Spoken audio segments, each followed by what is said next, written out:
Hello students, welcome to Chaturvedi classes.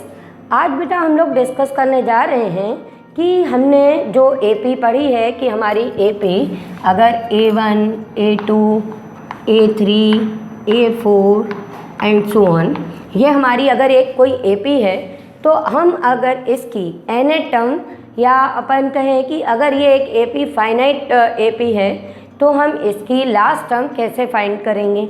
ठीक है, तो सबसे पहले आज हम इसी के बारे में डिस्कस करने जा रहे हैं।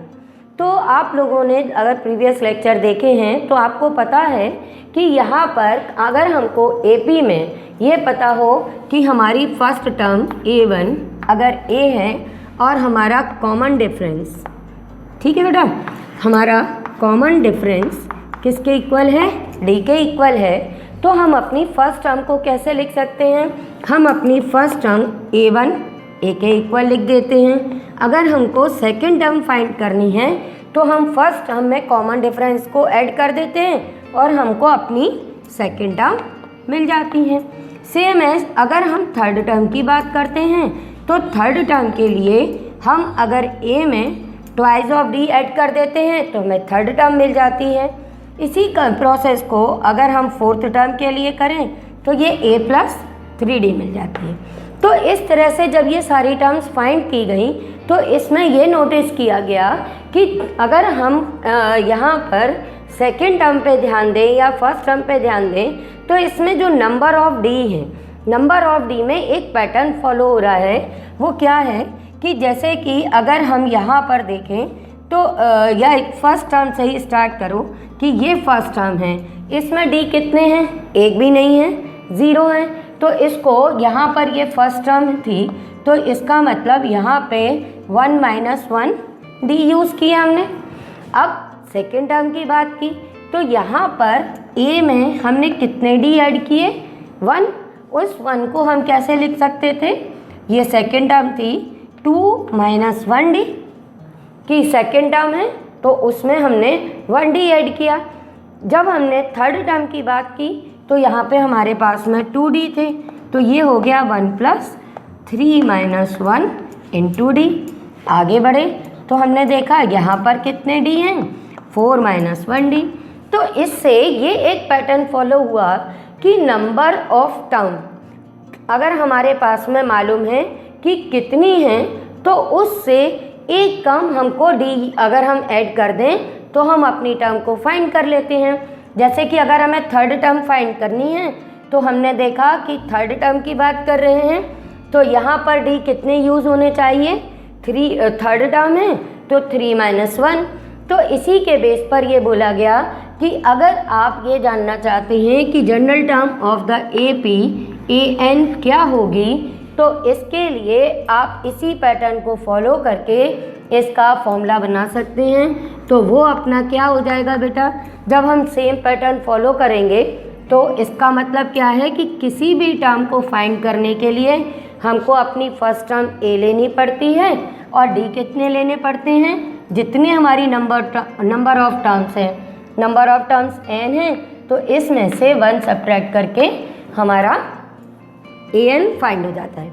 अब इसको हमने फाइंड करने का इस तरह से ये अपना जो फॉर्मूला है इसको हम बराबर यूज़ करेंगे और ये है हमारा nth term of the AP।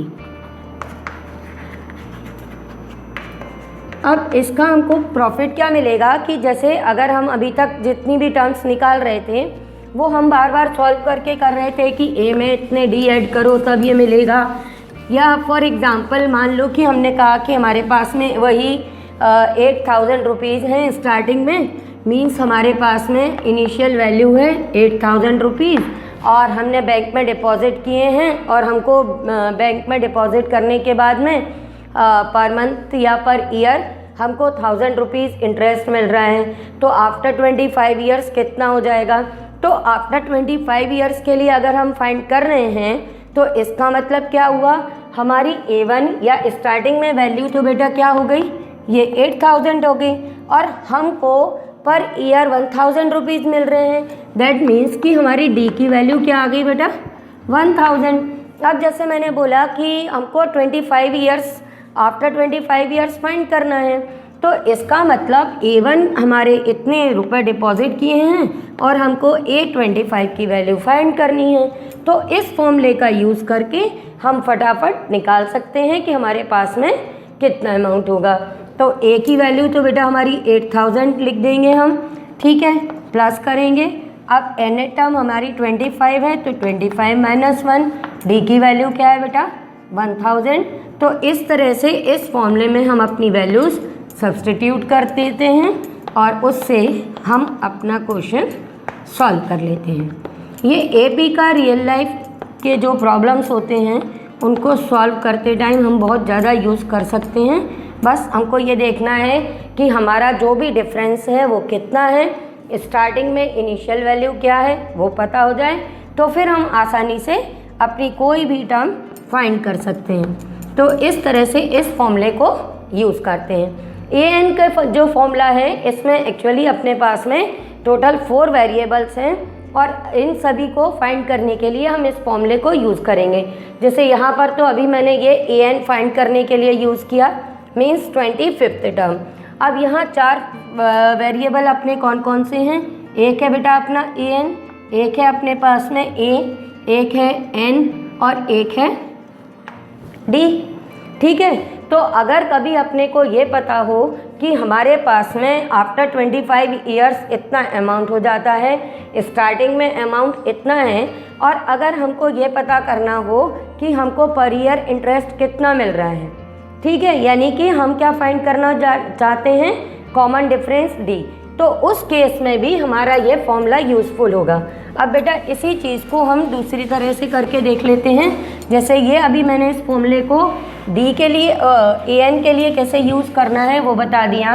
अब अगर मेरे पास में एक A गिवन है 8000, ठीक है, और उसके बाद में अभी जैसे हमने फाइंड किया A25 की वैल्यू है 32000, ठीक बेटा।